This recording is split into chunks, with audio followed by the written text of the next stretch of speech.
Sabes, hay una pregunta que creo que muchas personas de fe se hacen hoy en día, ¿no? En un mundo que a veces se siente, no sé, indiferente o hasta hostil, ¿cómo se mantiene el rumbo? ¿Cómo evitas que el desaliento, pues, se instale cuando parece que todo va en contra? ¿Es la pregunta del millón? Totalmente. Y para explorarla, hoy nos vamos a sumergir en un material que parece, a primera vista, una crónica de aventuras. Estamos hablando de los capítulos 27 y 28 del libro de los Hechos, el viaje del apóstol Pablo a Roma. Ah, una historia increíble. Pero es que es mucho más. El análisis que revisamos lo llama el timón invisible de Dios. La idea de que, incluso en medio del caos más absoluto, hay una mano firme que está guiando la historia. Y el escenario es de película. Pablo es un prisionero, va encadenado en un barco de carga, navegando hacia un juicio que podría costarle la vida. Se nos deja claro que esto no es solo un viaje accidentado. Hay una corriente teológica mucho más profunda bajo la superficie. Mm. De hecho, todo el pasaje se ancla en una promesa que Pablo ya había recibido. Así es necesario que testifiques también en Roma. La palabra clave es necesario. Esa misma. Significa que, a pesar de las tormentas, los náufragos, hasta las víboras venenosas que vamos a ver, nada de eso es un accidente. El viaje a Roma va a suceder. Pase lo que pase. El destino ya está fijado. Bien, vamos a desglosar esto. Porque desde el inicio todo parece condenado al fracaso. Tienen el barco que no es, están en la peor época del año para navegar. Sí, justo después del ayuno del Día de la Expiación, en octubre, el Mediterráneo se vuelve súper impredecible. Y para colmo, los vientos en contra. La receta perfecta para el desastre. Totalmente. Y en medio de todo esto, entra en juego lo que el análisis llama la necedad humana. Pablo, que, no era ningún novato, ya había sobrevivido a 3 naufragios. O sea, algo de experiencia tenía. Algo. Y les advierte claramente. Les dice, señores, veo que la navegación va a ser con mucho prejuicio y pérdida, no solo de la nave, sino de nuestras vidas. Una advertencia muy directa. Cuesta creer que no lo escucharan. Tienes a bordo al experto en desastres marítimos del mundo antiguo y decides ignorarlo. Es que es increíble. Pero claro, el centurión a cargo, un hombre llamado Julio, se enfrenta a un dilema. ¿A quién le creo? ¿Al prisionero o a los profesionales? Al piloto y al capitán del barco. Y claro, se fue con los profesionales. Obviamente. Y deciden zarpar. Una decisión que el análisis califica, sin rodeos, como una necedad. Pero aquí viene lo fascinante. A ver. Que esa necedad humana, que en ese momento parece que controla el barco, es en realidad una ilusión. Hay otro capitán al mando. Y la idea que se presenta es potentísima. ¿Cuál es? Dice, si Dios solamente gobernara sobre las buenas decisiones, sobre lo que hacemos bien, pues no gobernaría casi nada en este mundo. Uf, qué fuerte eso. Es que su soberanía es tan grande que hasta la insensatez humana se convierte en un instrumento en sus manos. O sea que Dios no pierde el timón cuando nosotros perdemos el juicio. Es una idea que da mucho vértigo, pero también muchísima paz. Exactamente. La paz, según este enfoque, no debe descansar en la sabiduría de otros, que puede fallar, sino en la certeza de que la mano de Dios sigue firme, incluso cuando la tripulación parece decidida a hundir el barco. Y bueno, esa teoría está a punto de ser puesta a prueba de la forma más violenta posible, ¿no? Porque esa decisión de zarpar los lleva directo al desastre. Directo. Se desata una tormenta de proporciones épicas. El texto usa un nombre específico que le daban los marineros, un euroclidón. ¿Un viento huracanado? Un tifón del noreste que los arrastra a mar abierto, sin control. La situación se vuelve desesperada. Uf, me imagino la escena, el barco de madera crujiendo, olas gigantescas, el pánico debió ser. Absoluto. El texto describe una secuencia de desesperación que va creciendo. Primero, arrojan la carga por la borda. No funciona. Luego, tiran los propios aparejos de la nave, sus herramientas de trabajo. Tampoco funciona. Y finalmente, llega el golpe psicológico. Pasan tantos días en la oscuridad de la tormenta que dejan de ver el sol y las estrellas.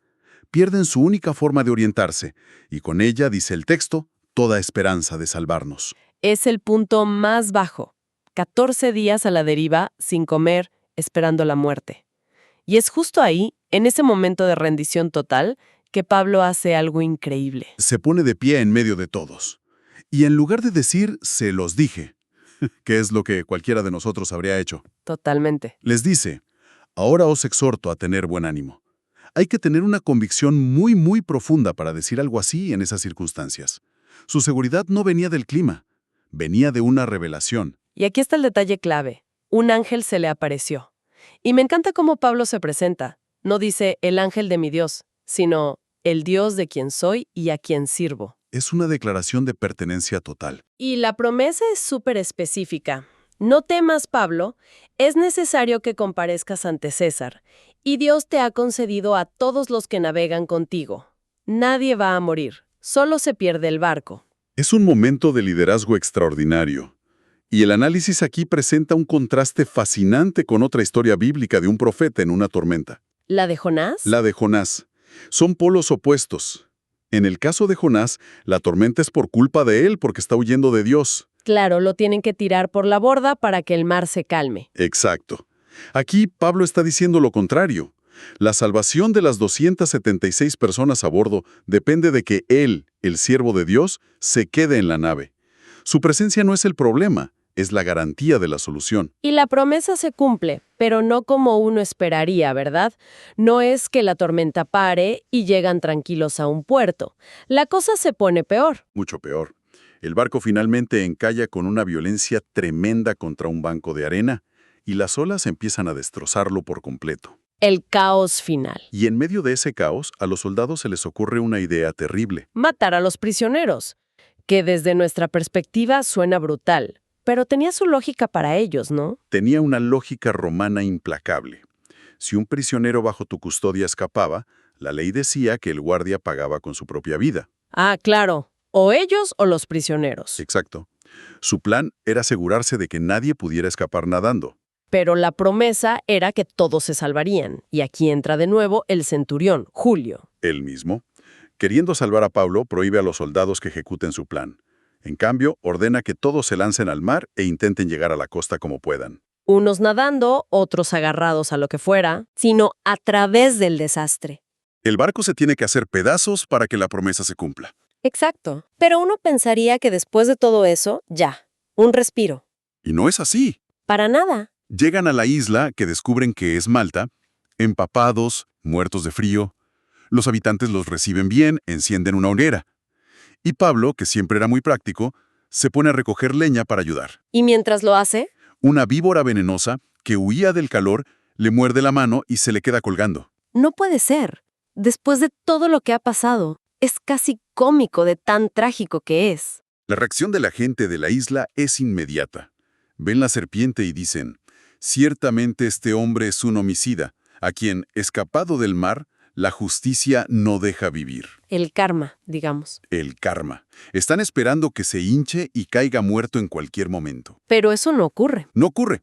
Pablo simplemente sacude la mano, la víbora cae al fuego y él como si nada. Y la reacción de los malteses es igual de inmediata, pero al revés. Mudando de parecer, decían que era un dios. Pasan de criminal a deidad en minutos. Lo que nos dice mucho sobre el juicio humano. Pero este evento, que parece otro accidente terrible, termina siendo la llave que abre la puerta de toda la isla para Pablo. Ah, claro. Le da una credibilidad instantánea. El principal de la isla, un hombre llamado Publio, lo acoge y resulta que su padre está enfermo. Pablo ora por él y lo sana. Y a partir de ahí, todos los enfermos de la isla acuden a él. Y esto me lleva a una de las reflexiones más interesantes del análisis. La idea de los desvíos. Un viaje que debería haber durado semanas, a Pablo le llevó casi 6 meses. Pasó todo el invierno en Malta. Parecería una pérdida de tiempo monumental. Exacto. Uno diría, ¡qué retraso! Pero la conclusión es que no existen los desvíos en los planes de Dios. El propósito no era solamente que Pablo llegara a Roma. El propósito era también que toda una isla recibiera sanidad y escuchara el mensaje. El naufragio no fue un obstáculo para el plan, era una parte esencial del plan. Ahora, hay un momento, justo antes del naufragio, que plantea una pregunta teológica muy profunda. Si Dios ya había prometido que todos se salvarían, ¿realmente importaba lo que hicieran? Sí, ese es un punto de tensión fascinante. En medio de la noche, los marineros, los profesionales, deciden que no se fían y tratan de escapar solos en el bote salvavidas, abandonando a todos. Un acto de cobardía total. Y Pablo se da cuenta. Va con el centurión y le dice algo que parece contradecir la promesa de Dios. Si estos no permanecen en la nave, vosotros no podréis salvaros. Y uno se pregunta, ¿cómo? ¿No es una contradicción? Si Dios ya lo había garantizado. Exacto, pero el análisis explica que no es una contradicción, sino una confluencia. La soberanía de Dios no anula la responsabilidad humana. La utiliza. La utiliza, exacto. Dios no solo decreta el fin, que todos se salven, sino que también decreta los medios para llegar a ese fin. Y los medios en este caso incluían la pericia de esos marineros para maniobrar el barco hasta el final. Es como decir que si Dios ha decretado que vivirás hasta los 80, no puedes saltar de un acantilado a los 20 esperando que el decreto te salve. Es una analogía perfecta. O como decir, Dios proveerá mi alimento y luego negarse a comer. La forma en que Dios cumple sus decretos es a través de los medios que Él mismo establece. La conclusión no es resolver la tensión filosófica, sino simplemente obedecer. Finalmente, después de 3 meses en Malta, consiguen otro barco y zarpan a Roma. Y aquí hay un detalle final, cargado de una ironía deliciosa. Es el broche de oro, de verdad. La nueva nave en la que se embarcan tiene por insignia a Castor y Pólux, Los gemelos. los gemelos, que en la mitología greco-romana eran precisamente los dioses patrones de los marineros, a quienes se invocaba para protegerse de las tormentas. Increíble. Después de que ha quedado demostrado que el único que tiene poder sobre el mar es el Dios de Pablo, terminan el viaje en un barco dedicado a 2 deidades paganas inútiles. Es como un guiño del autor del relato. Es su forma de decir, ya vimos quién es el verdadero Señor de los mares. Y esa es la lección principal de todo este pasaje. Cuando Dios determina hacer algo, cuando su mano está en el timón, no hay tormenta, ni necedad humana, ni naufragio que pueda impedirlo. La confianza no debe estar en el barco, nuestras circunstancias, la salud, las finanzas, porque los barcos se rompen. La confianza debe estar en el capitán. Y el análisis conecta esta seguridad con un acto de fe muy concreto, la Cena del Señor, como un recordatorio de que nuestra salvación, de principio a fin, no depende de nuestra fuerza, sino de la obra de Cristo. Lo que nos lleva a la pregunta final, la que de verdad nos interpela. ¿Creemos de verdad que el timón está en las manos de Dios? ¿O siempre queda esa sospecha interna de que si nosotros tuviéramos el control, el barco navegaría por aguas más tranquilas y hacia puertos mejores? Para cerrar, me quedo con esta última idea para la reflexión. Si nuestro destino final está garantizado por el capitán, ¿cómo cambia eso nuestra perspectiva de las tormentas y los desvíos? Quizá dejan de ser fracasos y se convierten en parte de un trayecto que está perfectamente diseñado, aunque no lo entendamos en el momento.